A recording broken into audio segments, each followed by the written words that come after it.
Grand Canyon. Depending on what we are using in that 4 games, we'll evaluate what we need. But AJ is definitely in the mix to do any of those things. He could start, he could relieve, he could close. He has that type of talent, capability, and he's ready to make that turn the corner on that. You've mentioned closer a couple of times. It sounds like maybe a closer by committee until you find a guy that kind of just runs away with that job, or? We felt, we've tinkered around the last couple of years. Ryan Walker's went back and forth from being in the pen to starting to back in the pen. His best role for our team to do the best possible is for him to be pitching at the end, and so we're going to use him that way. He has taken a big jump with Spilo.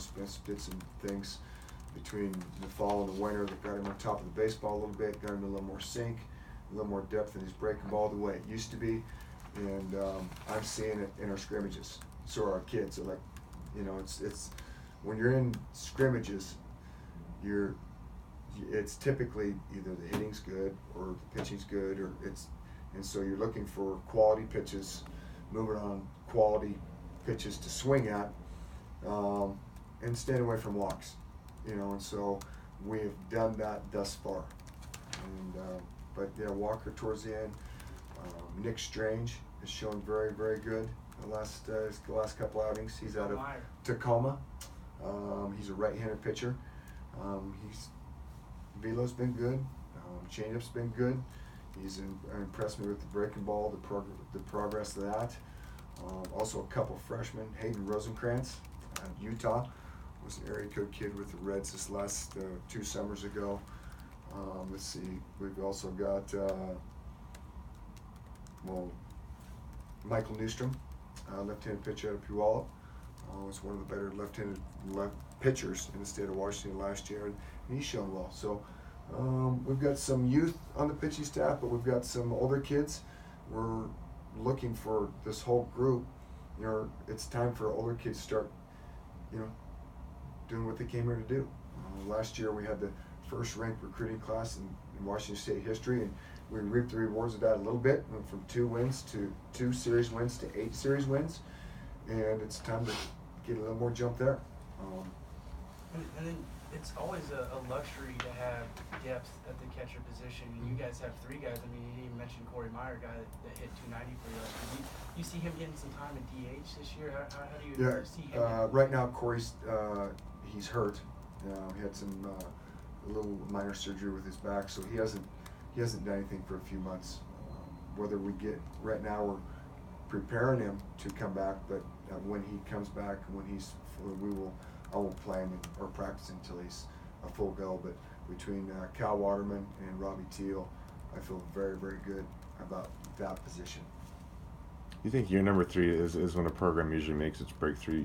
You've had these guys for a few years. The guys that you recruited are now kind of upperclassmen, and then they kind of know your philosophies, and you feel pretty good about where you are. I feel like we have a very good direction of where this team is going, where this program is going. The top of the league returns the same kids, so it's not, we could have, 10 first-round draft picks out of this league this year. So it's going to be very, very competitive. When we played good baseball last year, we won. That's it. When we threw strikes, when we picked up the ground balls through the right base, and we were efficient at times at the plate, and there were times that, wondering what was going on. And so, but when we put all of those things together, we had a chance to win every series. And so, looking to play more consistent. Again, with the older kids, it has been an easier transition when we think about practices on a daily basis. We've got good leadership on our team right now that is helping the younger kids come along, and that's the way it's supposed to be. So it's time to reap the rewards of all that, and we need Scotty Signage to have a good year. He's going on his 4th year here. He has not done what he is capable of doing. He's more mature, he's ready, he's prepared, and I think he's ready to slow it down enough to take a deep breath and pitch like he can. Have you talked to Pat Chung at all? Yes. How's that been? It's been great. He's about as energetic as any well, anybody, let alone an athletic directors, I've ever seen. He's making the rounds. When we got hired, I was, he gave me a call right away just to communicate. I knew how busy he was, but just for him to do that. And I saw him again last night, stopped by my office yesterday about 6:15 in the morning, so I know he's running a crazy schedule trying to communicate with everybody that's related to Washington State athletics, but I'm very excited for him to be here, and I know our athletic community is very excited to embrace him. Do you perhaps have Derek Chapman maybe pegged to slide into Justin's spot, or have you figured out what's performing left? If I were to start today, it'd be some version of Blake Clanton, Dustin Yates in left, Sinatro in center, JJ Hancock in right. If I kicked Hare out to left field, I'd start Mason De La Cruz at second base. Dylan Plouffe would be a starter at third, Andres Alvarez at short, Justin Hare at second, James Rudkin at first base, and I feel very good about either catcher right now. And the thing I really like about this team is that we have some depth. Mason De La Cruz, he's going to start for us. He's going to play for us a bunch. Same with Jack Smith. He's going to start for us. He's going to play a bunch. And Wyatt Siegel, Dustin Yates. I don't feel like we lose a whole bunch when we go from one spot to the next. Any questions on the phone line for Coach? Yeah, Coach, Stephen Weeby with the Daily News. I know you mentioned a couple of times kind of the seniors and a more experienced team. What are just those guys who've been around a little bit? What are they just doing to help bring the younger guys up to speed with you guys? Well, I think that just helping them understand how we train and what the expectations are, and the way we practice, how we work in the weight room, what's expected in the classroom. When you have kids on your team that you can talk about it when you have all the coaches and players together, but there's still that little bit of ambiguity that goes through young kids.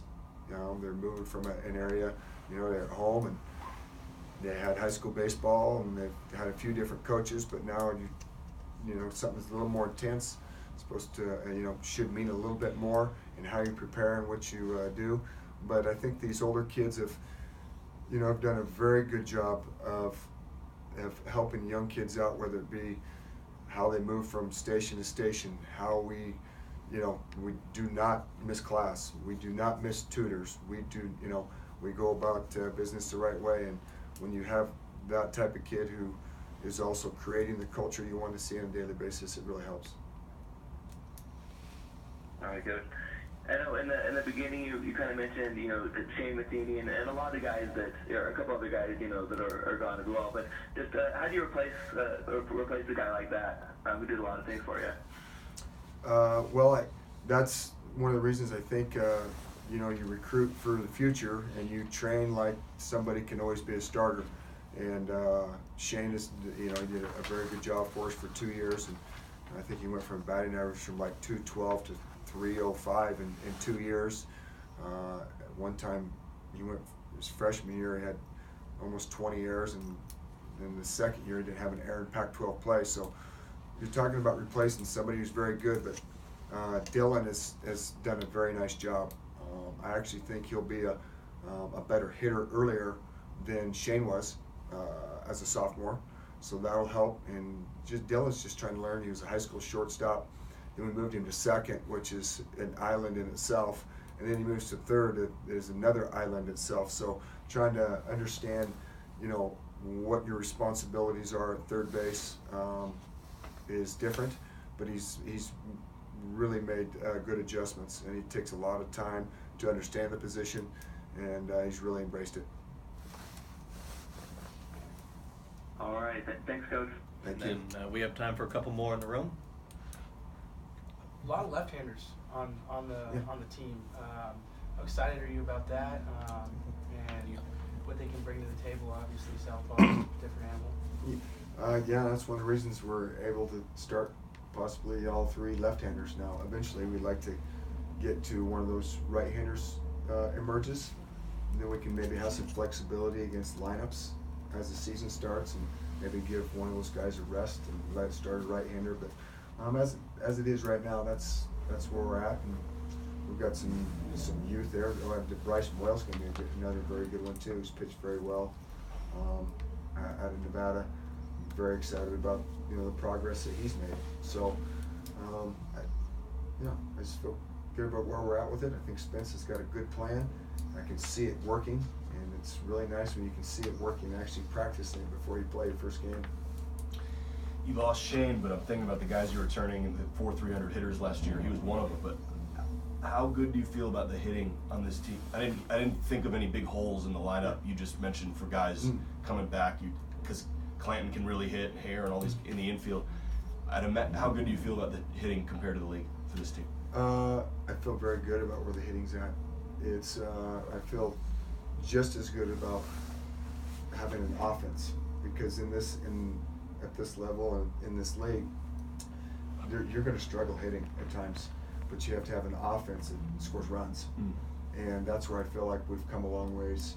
I've been able to maybe kids see me anticipate something that's going to be in order here in the first and third, or we might fake this to do that, and kids feel more comfortable about it.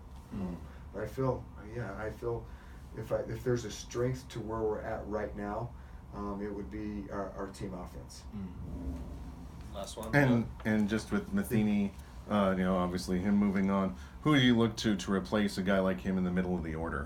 How are you looking to arrange that 3 through 5? Well, Justin Hare's back. We've got Blake Clanton, who had a tremendous fall. James Rudkin, J.J. Hancock, Dustin Yates. We've got kids to fill that, and I feel good about where that's at. Shane did a tremendous one. He's a great kid, but he was a steady baseball player. I knew what I was going to get out of Shane Matheny every single day, whether it be at the plate, as a base runner, as a defender, as a person. You knew what you're going to get, and so if we can look to get that consistency among that whole lineup that Shane provided, it gives us a chance to be very good. Anything else for Coach? And then just the top of the line. You think Alvarez, Plu, some type of combination there? Or? Yeah, I'm thinking Alvarez, Plu, Rudkin, Clanton, Hare, JJ, Yates, Sinatra down that 9-hole, Chapman. I mean, I think could have a chance to be a very sound lineup. Some speed with some skill type hitters, along with some power. I mean, that's what we're trying to do. Not too bad if you got Danny at the 9th spot. Yep. Have you considered Shane Matheny should have been 4 for 4 with 4 homers in the new ballpark in Tempe, where they moved the fences? How much it still bothers me that he had a 0 for 4 game, the best hitting game of the year. We could have used those homers too. Although they would probably hit a couple more at some point. Right. Yeah. All right.